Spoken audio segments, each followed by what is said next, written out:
back to Gay Fat Friend and Friends, the podcast. The podcast for sweetie darlings. Sweetie darling. Sweetie darling. Sweetie darling, let me in. Sweetie, My name is darling. Todd. As always, I am your host, Gay Fat Friend. And joining me every episode now is my teeny tiny, adorable, sweet little baby husband, Rob. Hello. Hi, baby. Hi, how are you? I'm good. How are you? I'm all right. Yeah? Not to get into the tech stuff, I just want to make sure, are your waveforms too hot? Like, they seem to be... No. That's what I did last time. I won it. I had been recording at too low a level, and so Okay, cool. Just making sure. now I have an easier editing volume level. Well, and should I raise mine? at all? I'm learning. Are we good? No, yours is always louder. I always have to lower yours. Weird. Yeah. I don't know if it's because we have different laptops or what. I mean, your Audacity, we record this podcast in Audacity if you want some behind the scenes info. But your Audacity always records louder than mine. Well, we are working on two different versions of Audacity. I don't know why. That's what I was going to say. Yeah, yours is... We're also working on two different mics. Yeah. So there's that. Anyway, sorry. Not Correct. to get into the weeds there, but it's just, The wild world of podcasting. Seriously, there are no rules. They let any two people with mics record their their thoughts now. But happy Pride to you, gay man. Happy Pride. Thank you. Out and proud since 99? No, 2000. That's when I came out. How about you? What year was it? I know how old you were. 2003? Nice. I guess. So, yeah, it's been 21 years. Gay Jeez. and free since 2003. That's what I like to say. Yeah. I am back from Missouri from my cicada adventure. Cicada venture. That kind of works. Yeah. It was delightful. I'm so happy that I did it. It was worth every penny. I mean, you always forget to open that I off know. camera. I'm sorry. It's also kind of a thing you like to do, which is crack open something on a podcast. But I did take it off the table, which really does kind of shock it through the whole room Yeah. sound-wise.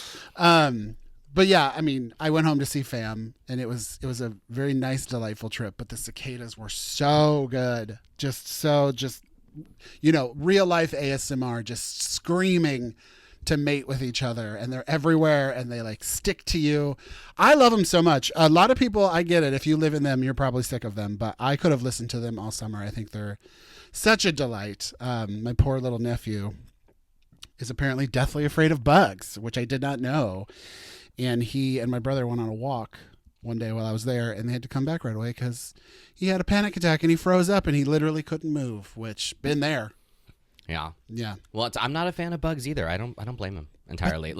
Cicadas aren't just bugs. They're like little aliens, and That sounds worse. they're big bulgy eyes and their screamy voices. Literally sounds worse. And I've been enjoying the cicada adventure from far away. Hearing, seeing videos on TikTok of women in Chicago that are so deathly afraid of them that they're literally wearing Whole Foods bags on their heads with their face cut out of them. And I'm just seriously though, although, I got my own problems here. We're getting into the spiders.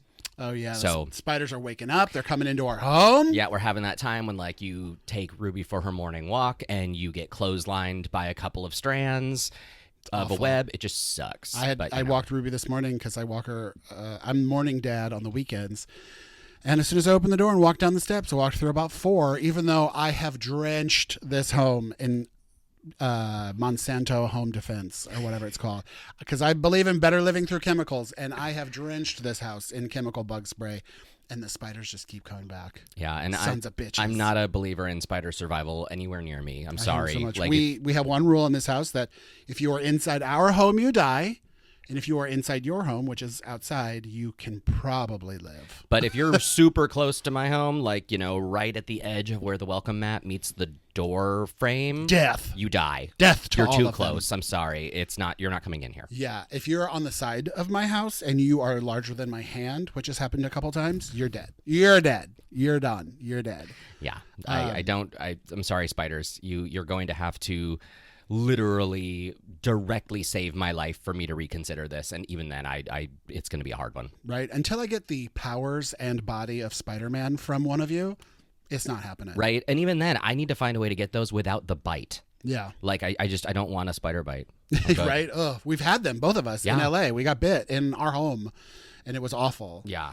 But yeah, I hate spiders so much. People don't tell you this. I feel like there's a lot of cliches and tropes and things about Seattle that everyone knows, right? Rain, fog, coffee. Grunge music. There's a lot of stuff about Seattle that people know. No one told us there is an actual legitimate season called spider season, which is pretty much the summer. Yeah. Where by September, the city will be engulfed in Charlotte spiders everywhere. Like literally everywhere you look, Charlotte spiders and giant webs. Yeah, my boss was telling me that one of her friends has a stick that they walk with, so they can kind of go like this in front of them and wave it wildly to knock down webs in front of them, so they don't just wear a bunch of them by the time they're done. I don't know how they do it because that one time, so we have a back deck in our yard. One time we found one strand coming from the roof of our home all the way down into the yard. It had to have been 20 feet long. How do they do it? Seriously. They have to be stopped. Because if they can do something like that, what's going to stop them from taking your kids? Right. You know? I hate spiders so much. They just creep me out. They're so gross. And I know that officially on paper they do good things behind closed doors, but I can't. And they can do those good things somewhere else. Right. All right. It's not like we're exterminating every spider in the world. Yeah. Like they're covered. They're fine. We're just killing them in our radius. Honestly, yeah, the amount of ground that I cover, like the radius of my influence, is extremely limited. I'm basically in this house. I'm almost under house arrest. Yeah, I mean, you don't even go outside. No, why would I? Like, There's spiders. Yeah, I'm almost under house arrest for just a self-imposed. So, and like, yeah. So I'm sorry, my sphere of influence is extremely limited. Don't come in here. Yeah. Well, speaking of when we got bit in LA, so we both got bit. I'm pretty sure it was by a hobo spider from all the research I've done and the spiders we had seen in our apartment in LA. That we both got bit by hobo spiders, which have a necrotic venom, which kills and rots your flesh. Like, we didn't get really swollen. Mine entered my like lymphatic system, so like all of my joints, my armpits, my neck, everything, like my lymph nodes swelled up and all of my joints froze. Like I was in pain. My whole body hurt for like a week, and then the spots turned black, and I was like, oh, those bites are dying. I got bit like 3 times. Yeah. And then like a year later, you got bit, right? Yeah, and it was like on my ass, which was stupid. And I'm pretty sure it was in our bed. Like I'm pretty sure I woke up with them. But it reminds me of our stupid landlord in LA at the time.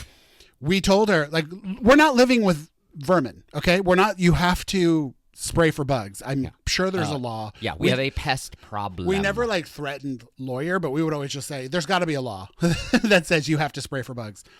She was vegan, which I love vegans, live your life. But she was vegan and she hired a live catch and kill.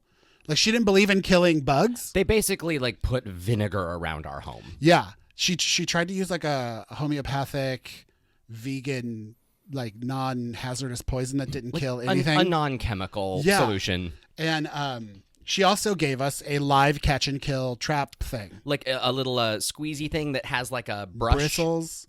That you can grab them with, which I think I tried once before I realized like it does not hold them enough. It doesn't do anything. And it makes me...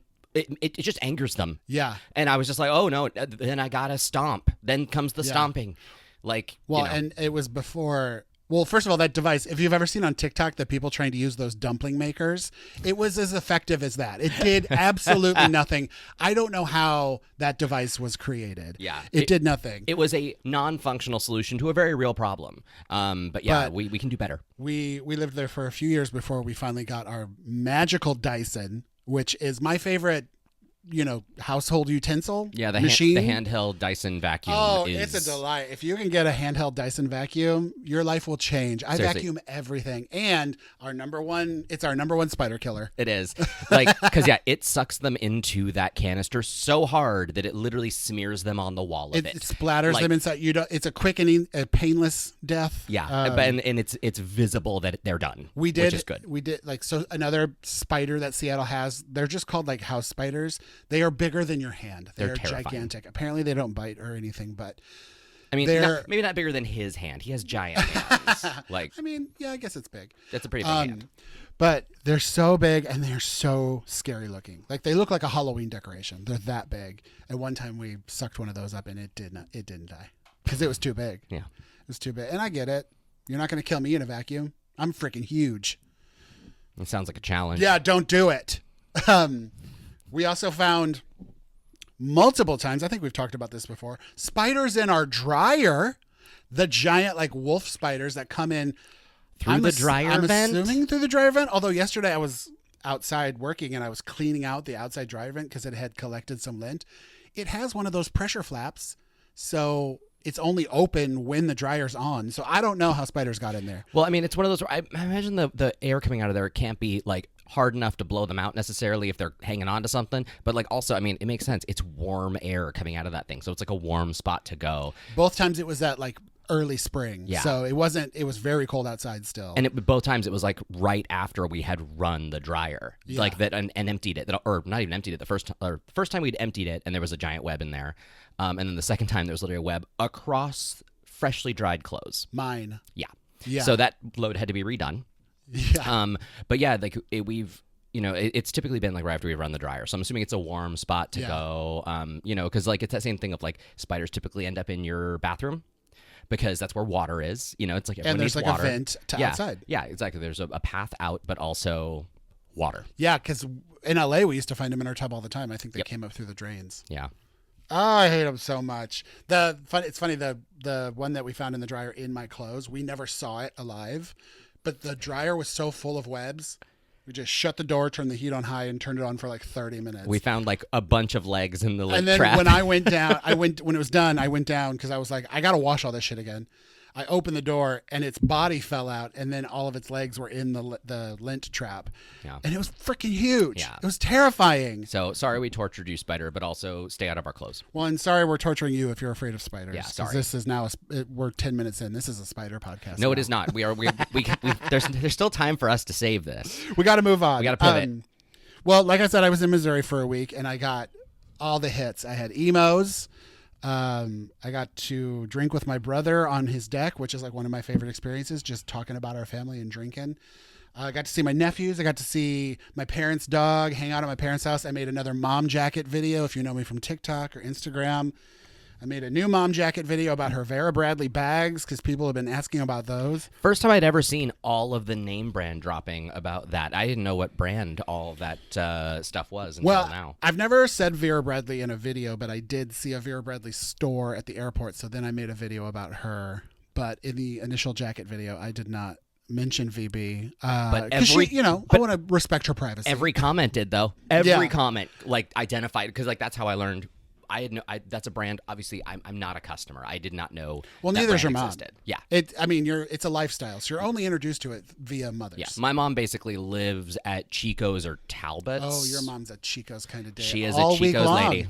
Loves it. She loves a long, chunky necklace and a blouse that is 3/4 length sleeves. Yeah. Well, but it's funny. But it's also like LA. It's weather appropriate.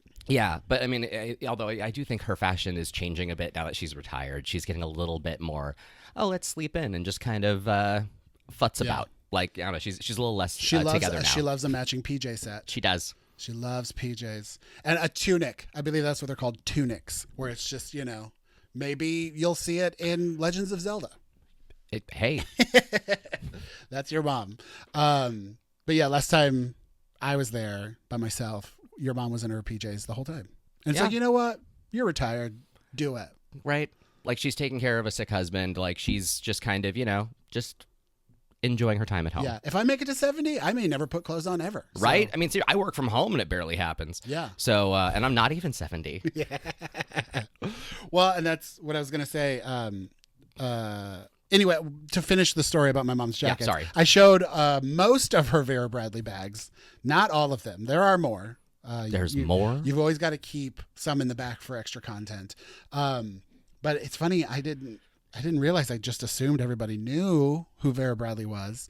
A lot of people in the comments said, "Oh, I thought your mom had been making these bags this whole time." And I was like, I mean, she's crafty, but she's no Vera Bradley. She's not prolific. She's not making all these bags because there are hundreds, gang. There are 100. You could fill a whole store with these bags. And honestly, that would be her dream. She owned an antique shop when I was a kid.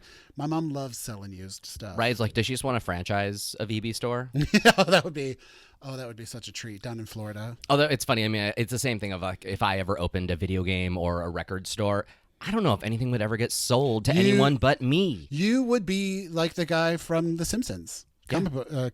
I can never Comic remember book guy. That's his exact name. His name is Comic Book Guy. Okay, I can never remember. Like eventually, like in a late season, I want to say like season 20 or later, they finally did give him a first name. I was like, I think we learned his name eventually, but it's Comic Book Guy. Comic Book Guy is the name. Yeah, you would insult your customers. You would not let them. You would never let a child enter the room. Oh, they would not be touching anything valuable.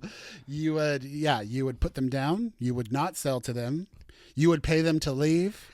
Because you would, I guarantee, if you started a thrift shop for vinyl and video games, you would also buy, sell, trade, and you would just buy everyone's box of stuff that came in. Or give them store credit. Oh, seriously, I feel like even whenever I'm at a record store trading in some stuff or buying things, and I see somebody come in with a big ass pile of records, and I see the staff starting to like go through it, I'm like, oh man, and I would never do this. I would never stop anybody outside the store and be like, let me look through your stuff and just pay you directly. Right. But like so much of it is like I just want to stand there and watch them like go through it so I can be like, I want that. Don't even put it on the shelf. Just gimme. Yeah.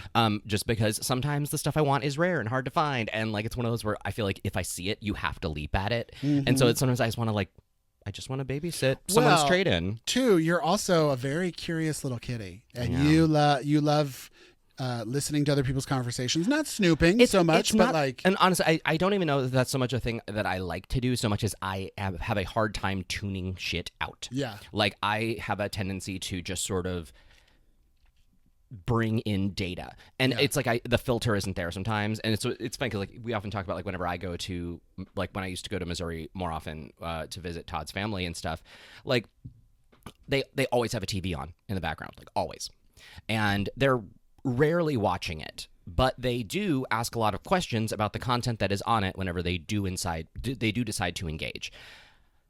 They watch a lot of shows I don't care about. Like I'm not even talking about this kind of snooping, but go ahead. They watch a lot of procedurals and stuff that I don't care about, but it's also highly formulaic television.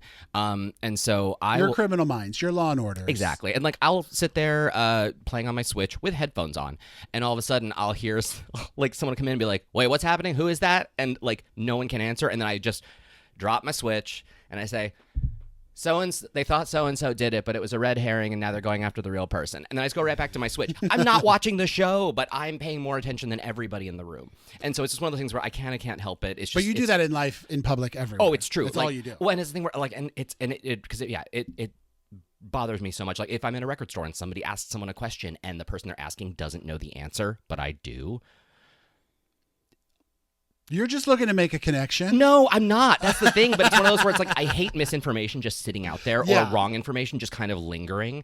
If I can correct the situation, and so often I'll just be like, "Hey, by the way, this is what you're looking for," and then I just move on. I'm like a helpful spirit that just kind of like I'm the kind stranger that you'll never see again. You're not generally a actually or a mansplainer. I try not to be. Yeah, which I have like reined you in. I've pulled you back, be like, you're getting to mansplaining territory. But I do like to help. But if someone was like, "Who starred in Death Becomes Her?" and the person was like, "Oh, I don't know," you would lean over and be like, Meryl Streep. Yeah, or if someone's like, "Oh yeah, Fred Willis is in it," and I'd be like, "It's Bruce," and then I just kind of move on. Like I might just whisper it in your ear and be like, "What was that?" Yeah, but it's Bruce apparently, and then and then I'm gone. You just don't want people to be wrong and embarrassed. Well, especially I don't want like. We've become, and so we often talk about this, like, because people are using TikTok as like a search engine and stuff at this point.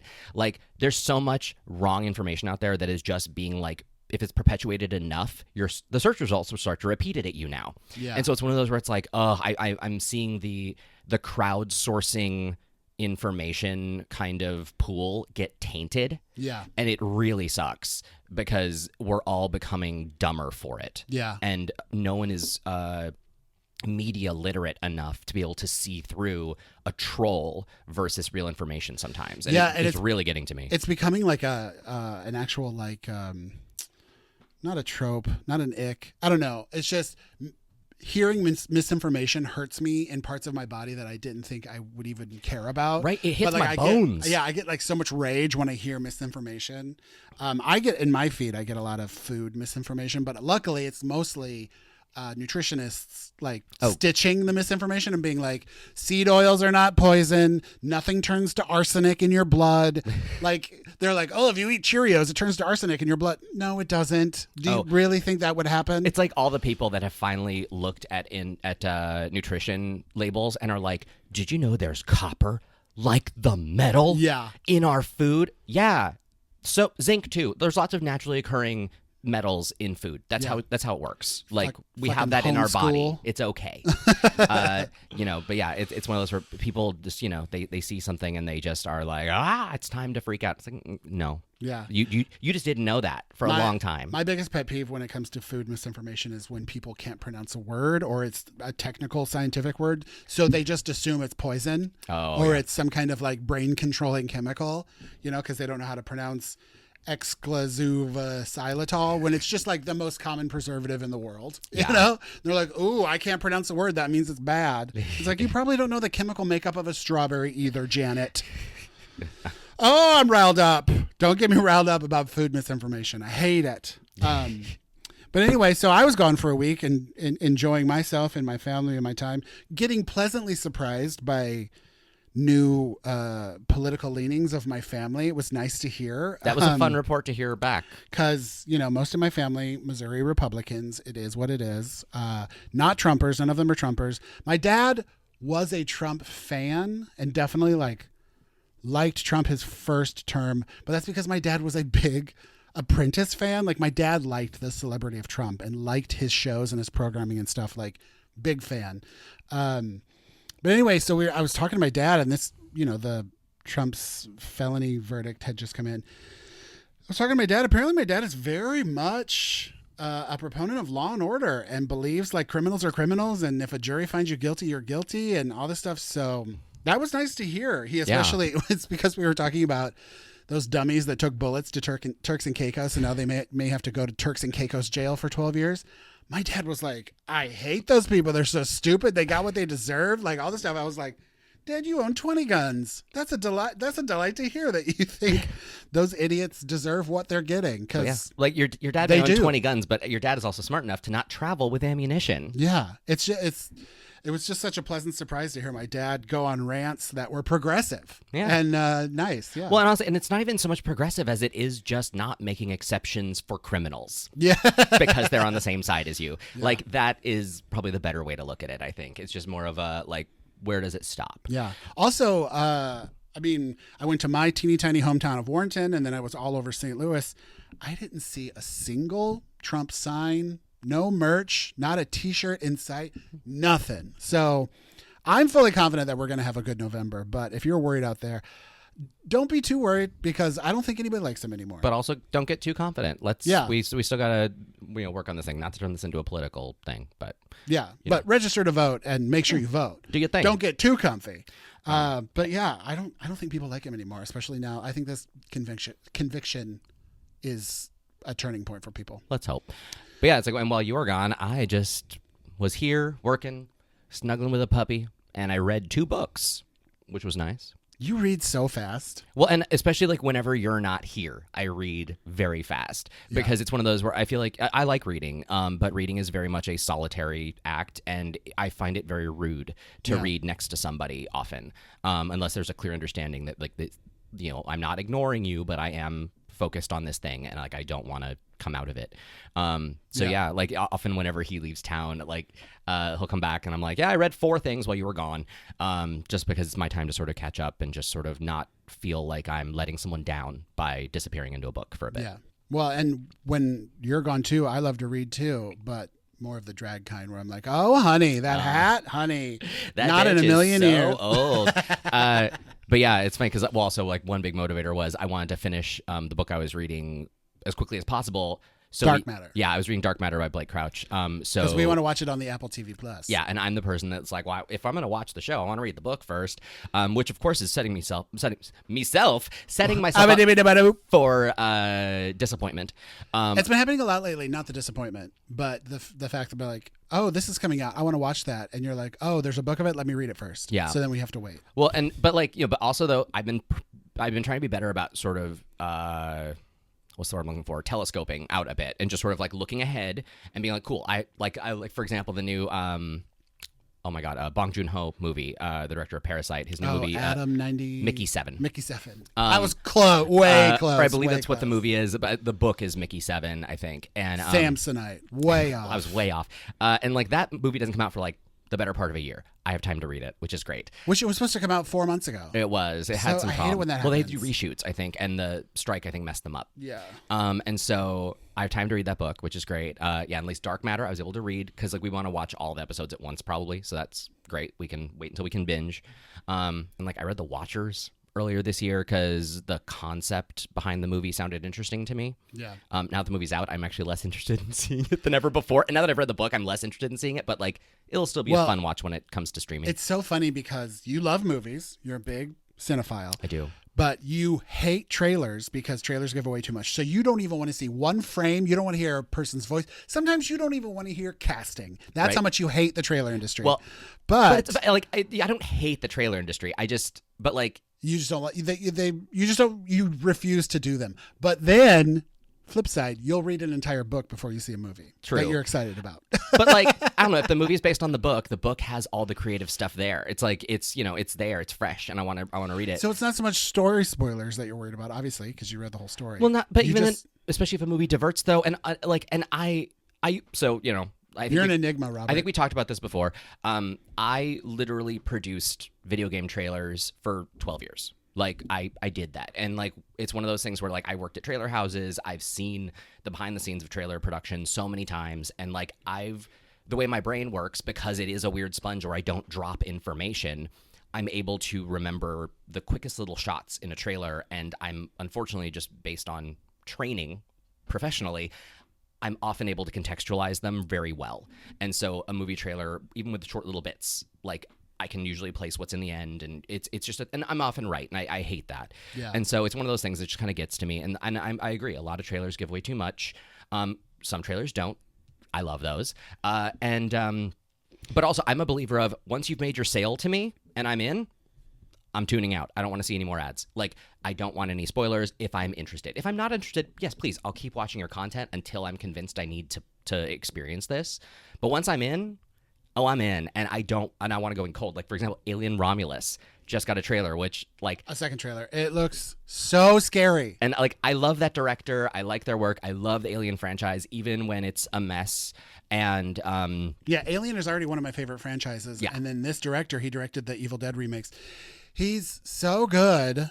So, yeah, I'm excited. And he loves terror and gore. And so yeah, this new Alien looks but yeah, so scary. As soon as they said, like, Fede Alvarez is directing, I was like, oh, approved. I don't need to see a frame of this movie. But I love trailers. They And get me excited. I love is- seeing what's coming. I literally want a movie to sweep the leg and shock me. I want to literally be floored by the stuff I'm seeing. All right, calm down. No, it's like, especially an Alien movie, especially. I want to go in cold. I want to be horrified. I would have loved to have experienced the first Alien in theaters, Oh, right. not having all that information going into it. Like, the first Alien movie I saw was Alien 3, which, You mean in theaters? no, Or ever? the first Alien movie I ever saw was Alien 3. Oh, crazy. Well, that movie came out when I was, 10? And so that was the first one that I was semi-age appropriate to see. Yeah. And then, of course, then I went backward, and then Resurrection came out. And so, I was into the franchise at that point. I mean, Nine Inch Nails is my favorite band of all time, and Downward Spiral was my first record of theirs, and then I went back and discovered Pretty Hate Machine. Well, it's like Radiohead. It's fun to do that. Radiohead. I did that too, yeah. Huge fan. Okay, Computer was my first, and then went back. Well, it's funny because, I liked Karma Police, but, that was about it. And then Kid A came out, and I was like, this is interesting. And then Amnesiac came out, and I was like, oh, I'm a fan now. And then I went backward, and I honestly think my favorite record of theirs might be The Bends. I went way back. Of course, Pablo Honey, still not my jam, but love that band. It's such a raw record for such a polished okay. band. I don't know. But anyway. You cannot like the things you don't like. Totally, it's true. Pablo Honey's just not for me, and that's okay. But back to trailers. The only thing that makes me mad about trailers is when a big part of the trailer is a scene that's not even a spoiler or a twist, but when you're watching the movie, you're like, this scene hasn't happened yet. This scene hasn't happened yet. And especially if it's I don't know, not spoilery, but just a big scene that was huge in the trailer and it hasn't happened yet. And you're like, something else is going to happen because they were very bloody in that scene, and that, it feels like the movie's over. So where's that bloody scene? That kind of thing. Well, that's annoying when that happens in trailers. But other than that, I love trailers. Well, and like it's funny because I remember, when I worked at a trailer house, like we often talked about how certain monologues in movies are like gold mines for trailer work. Like, for example, if 2/3 into the movie, somebody's complaining about the day they had, and they're like, "You wouldn't believe it. I woke up late. I was hit by a car. Someone, stole my dog. This happened, that happened." And it's like, literally, those are all things that probably happened in the first hour of this movie. And this one person complaining to their best friend just summarized the movie really well. And then you're able to just sort of cut to those clips really quickly. And it's like, I know that that's very good Cliff's Notes to kind of tell a story, but honestly, it's like, for example, like one trailer that I haven't seen the updated marketing on, but the initial teaser for that A24 movie, Longlegs. Which is almost nothing. Right? It's like scenes of nothing. And I was like, approved. And every review of people that have actually seen it say it's amazing. Yeah. So. And like after that, I was like, cool, Longlegs, I'm in. I don't need to see anymore. I am confused. Well, do you know who's in it? Micah Monroe, right? The man. No. Oh, well, then I'm not or maybe say, no. I think I'm sure I did know. No, I'm not gonna be mad. Like I did know, and I'm. So I've it's forgotten. Nicolas Cage, and he's not in. Oh, yeah. He's not in any of the teasers or anything, and like his name is little on the poster. So it's yeah. I love that. Like apparently it's an amazing Nicolas Cage movie, and he's not anywhere in like none of the promotions. Well, at least if they're talking about the fact that he's in it, it can't be that much of a spoiler that he's in it, even if he's not in the marketing, because it's like and I'm gonna talk about a movie that's 10 years old here, so spoiler alert for Interstellar. That movie has Matt Damon in it. Matt Damon is not on the poster. He's not in the marketing. Well, that was by Nolan Law. I know, which I love the fact that they actually kept a major star in that movie completely hidden from marketing because he's not even on IMDb or something, right? No, I think he is credited. Before, though. There was something else, yeah. But seriously, there's something very cool about that like literally was one of those where I saw when we saw it in theaters. I was like, we were both like, what? And it's one of those of like, how'd they keep the secret? Because and it's a big moment. And so Christopher Nolan loves his laws. Yeah, and honestly, it's like got sometimes a lot of laws. Sometimes be a little goofy, but sometimes they really do benefit. Yeah. So anyway. Well, I'm glad you had fun while I was gone. Reading and working, just bed rotting on the sofa. Well, and lots of puppy time. Oh yeah, speaking of puppy time, Ruby has joined us today. She is she's awake now. Hi. She's laying on our bed right here to our right. And she's been such a good dog. Yeah, I keep looking over because I'm just like, oh. She's very much a pack dog, and we are her pack, and she wants to be around us at all times. So whenever we are out of sight, she gets real depressed. Although right now she is a little threatening looking because, she's coming down. But she was a little threatening looking for a second because she was snuggled up with her stuffed axe. Yeah, she has that we got hatchet that from we got a bark box. And it just looks like she's about to get you. And when she carries it by the handle in her mouth perfectly, like you would carry an axe in your mouth. And so we always pretend that she's an axe murderer, and she's got an axe. Yeah, oh God, run! One of us has to yell. And we run away from her. But now she's up and wagging her tail. Her tail hits everything because it's just pure bone. It's just pure bone. Hi, puppy. Hi, bone whip. Do you want to make a cameo on the Here YouTube? Here we go. Here's your YouTube cameo. Hi, Bruce. Oh, you're such a good baby. But yeah, she's like, I just got to be on you and touching you and looking at you at all times, or otherwise I'm sad. But all right, well, I think this is a good segue to finish the show with our last segment, which is What's Your Order? What's your order? I have here a trusty blue Rip and Dip shoebox filled with food ideas and notions now because we're out of restaurants. Ruby's like, I like food. Ruby's like, I like food. Can I eat it? All right. So today's food thing that we're going to talk about is steakhouses. Yeah. I love steakhouses. I love a fancy experiential dinner. Like, I think I've talked about it before. Some people like to buy expensive purses. Some people like to buy houses, cars, all that kind of stuff. I like to spend my money on a fancy meal. Oh my God. The more courses, the better. Wine pairings, cocktails. That's my heaven. I could do that every day. It's so nice. And steakhouses very much have an order process for me. Like I get the same thing at steakhouses. I will change up my steak depending on my mood. There are a couple different steak cuts that I prefer. But when it comes to sides, especially like a la carte, like at Ruth's Chris or Joe's in Vegas, so good. I love a good a la carte steakhouse side. So, Ruth's Chris though always gives me that trauma of like I've literally done the. It's not like when they say don't touch the plate, it's hot, and I'm like it can't be that hot. Oh, no, is. You literally cannot touch the plate. It's not like I'm challenging them to be like, oh, I doubt it. It's more of a when I go to pick up my knife. For some reason, I cannot do it without this thumb knuckle grazing the plate and literally just going, ah! Like, yeah. So, they keep the plates in the oven, so they're like 350 degrees. I mean, they sizzle. Seriously, like, love it, but also it's one of those where it's like, oh, yeah, I need to move my silverware so way weird. out of the way so I don't like, even graze it. I really don't understand what it adds to the meal, but... it's part of the showy experience. It's like when you go to Lowry's and they spin the salad to dress it. 15 years in LA, I never got to go there because this one hates that place. I do not care for Lowry's, the prime rib. I mean, you don't care for a lot of restaurants that I want to go to, but I never got to go to Lowry's, and like... Lowry's seasoning salt is my favorite seasoning salt. I know. And I love a steakhouse experience. I just don't like prime rib that much. I know. But don't they have other steaks? Not really. Oh, well, they have prime rib. They have like several different cuts of prime rib. Also, you hate because it is kind of stuck in time of like a weird classist system in the 50s. It feels like you're in the Haunted Mansion a little bit because like all of the servers are... I believe all of the servers are women, and they're all dressed like Haunted Mansion. They're all wearing costumes. People, you refer to them by Ms. and their last name. Like when I went, my server's name was Ms. De Leon. And then the carver that wheels out the little meat trolley, that's a person that goes by their first name. So it feels very much like Downton Abbey kind of, upstairs, like, downstairs. Exactly. And so, like, Ms. De Leon comes, she's like, this is Carlos. He'll be your carver. And meanwhile, I'm taking my arm away from him thinking that he's going to hurt me. A lot of knives. Right? Well, and it's one of those where, like, just, minor tangent, as I do.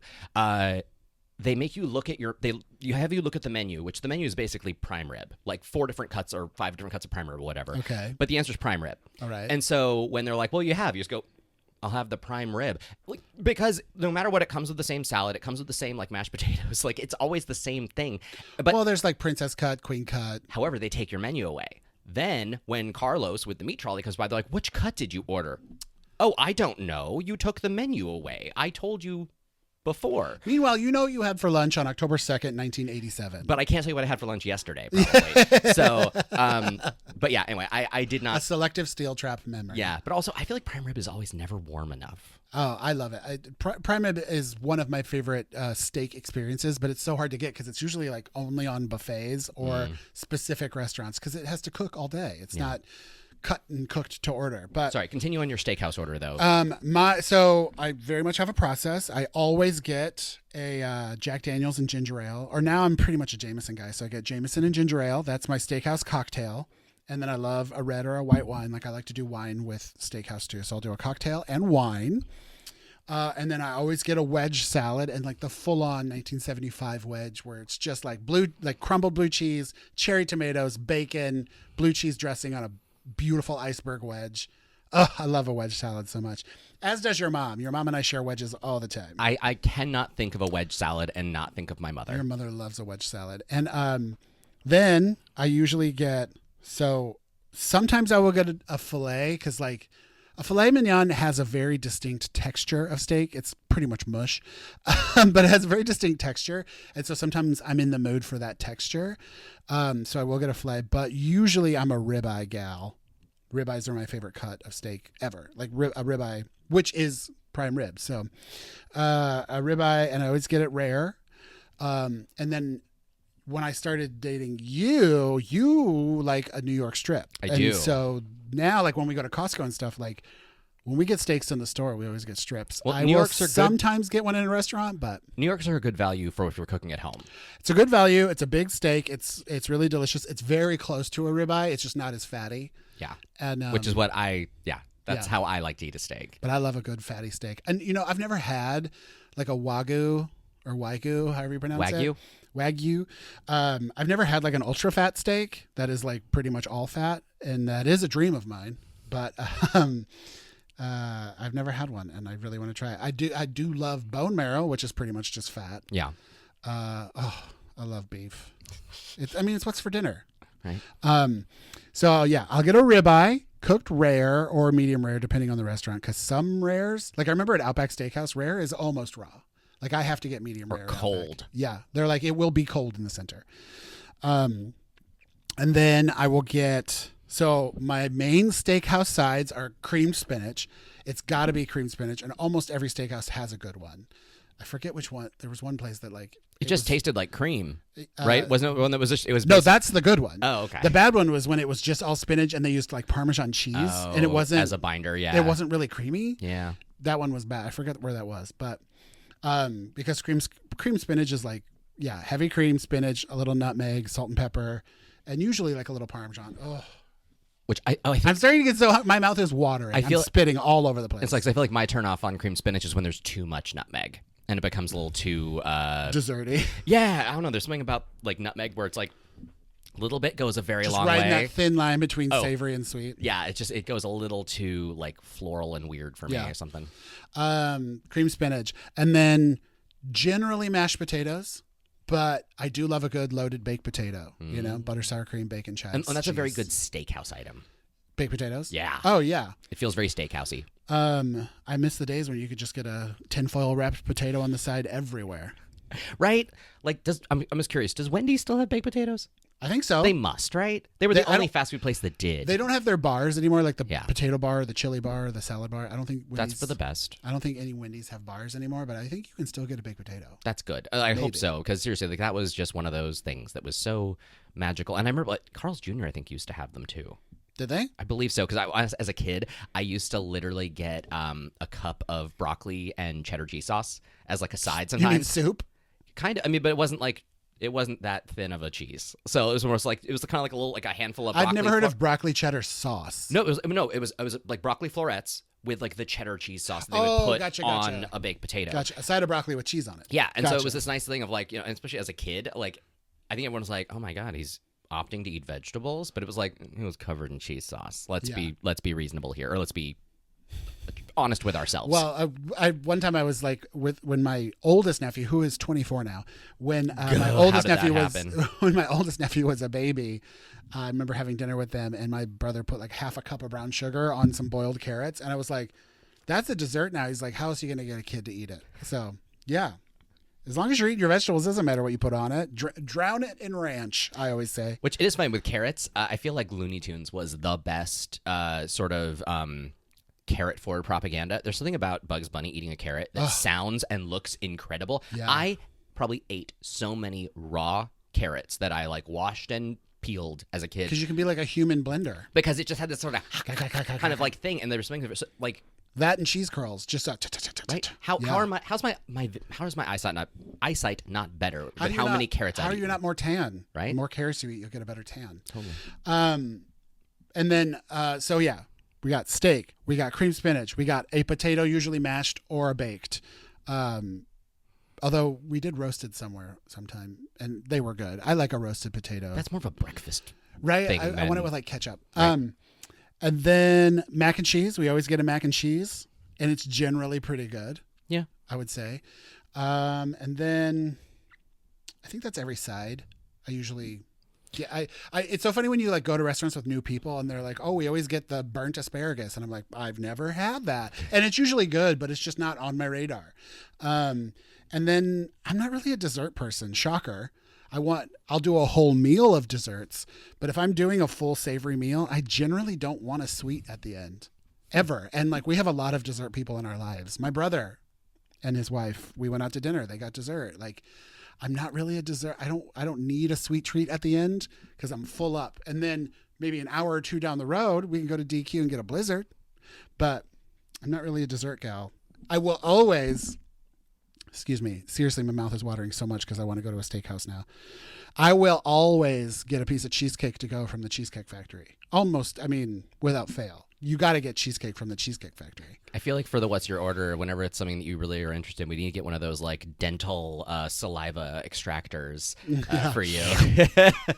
I need a shock collar is what I need because I need to like not be so excited about these things and start having like bad memories associated to them. So I don't want to get them as often. But yeah, I will end with a coffee, usually with Bailey's. I like a Bailey's hot coffee at the end of a meal. I will get that, but not really dessert.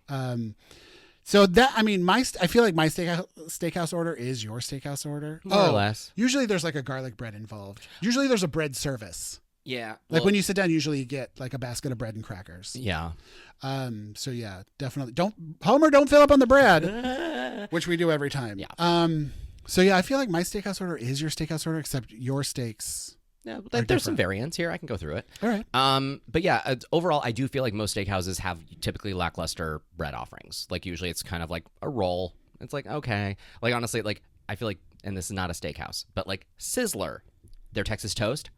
Shit, yeah. If every steakhouse had Texas toast, I would be filling up on bread. I feel like so many people freak out about the breadsticks at Olive Garden so much, but no one's ever talking about Sizzler because you get a basket of cheesy garlic toast. Right. That Texas toast is the best thing to have Texas's name attached to it. It's so good. It's the only Texas thing I like. Well, you like Beyonce. Oh, well, honorable mention. But so yeah, I often find that the bread at steakhouses is a little bit lacking. But yeah, I typically get either a filet or a New York. I usually go medium. Like I don't want to go medium well, but depending on the steakhouse, I may have to. I'm a person, and this is I think a thing where I got trained from having braces. I don't like chewing a piece of meat forever. And so I would honestly rather have a little bit drier, I don't want to say overcooked, but more cooked piece of steak just so I don't have to chew it forever. See, in my head, the more well done something, the more it takes to chew. No, well, I feel like it takes initial effort to like break it off or chew, but like once it's in your mouth, it kind of falls apart. Instead of like, I feel like a super rare piece is almost like a piece of gum, in that like I never know when it's fully done being chewed. And so there's something off-putting about that to me. But like, yeah, no, I get it. I like a non-super fatty piece of meat. I tend to cut off the fatty extremities of steaks and gives it to me. Yeah. This is a deadly sin in a lot of people's eyes. I love A1 steak sauce. I really do. I don't have to have it, but I do enjoy it. You love a steak sauce. But like, and depending on the steakhouse, I will often get it Oscar style, which is with a layer of crab meat on top of it, because I love crab meat without doing the effort. So like steak with crab is so good together. Mm-hmm. So like that's a little bit of a treat that I'll do. I do like a béarnaise sauce. Yeah. I do love a béarnaise. And so yeah, and often like depending on the place, I'll consider a dipping sauce, but like for me it's typically like probably a peppercorny kind of thing. Yeah. And, one of the reasons why I like prime rib is because it always comes with au jus. And I yeah. love just dipping it in the jus. It's so good. But yeah, but like, you know, per what you were saying, love a cream spinach. I like asparagus on the side. I am a huge fan of a mac and cheese. I prefer a potato puree. At a steakhouse, like that is more specifically like I want like a instead of a mash. Yeah, instead of a mash, I want like a goopy fucking ooh potato. La la, like, Mr. Puree, la di da, fancy Frenchman. But yeah, like that's where I'm at on that. And then yeah, same. I don't really do dessert unless they have a lava cake. You do love a lava cake. I love anything that has like a hot fudge element with no ice cream. I don't know what the deal is. And also it's experiential, you know? Yeah. You break into something and it does something. I love a lava cake. But also like usually they're kind of dark chocolate and not too sweet, and that's very much my style. Yeah. But otherwise though, I adore an after dinner coffee, or if I'm feeling fancy and the place doesn't look at me cross-eyed when I say it, an affogato, you know, which is basically a scoop of vanilla ice cream with a shot of espresso on top of it. It is. You make those at your mom's house a lot. I do all the time, because like they always have vanilla ice cream and they have a little Nespresso machine. Well, and it's funny too, because you always, you know, you call it by its chosen name, which is an affogato, and no one generally knows what that is. True. But you will just, I love your confidence. You're like, hey mom, can I make an affogato? Like she knows what that word is. Well, I feel like at a certain point I've said it enough that like maybe it'd be retained, but she's got enough going on. And she every doesn't single need to time remember it's that. ice cream with coffee on it. Every single time. You're just like, it's ice cream with coffee on it. But like it's, you know, it's one of those where it's like I would hope that she would recall that, but also my mom's convinced that I love salmon and I don't. I hate salmon. And but also we don't even live in the same state as her, and we see her a couple of times a year. It's okay if she thinks I like salmon when I don't. Yeah. It's right?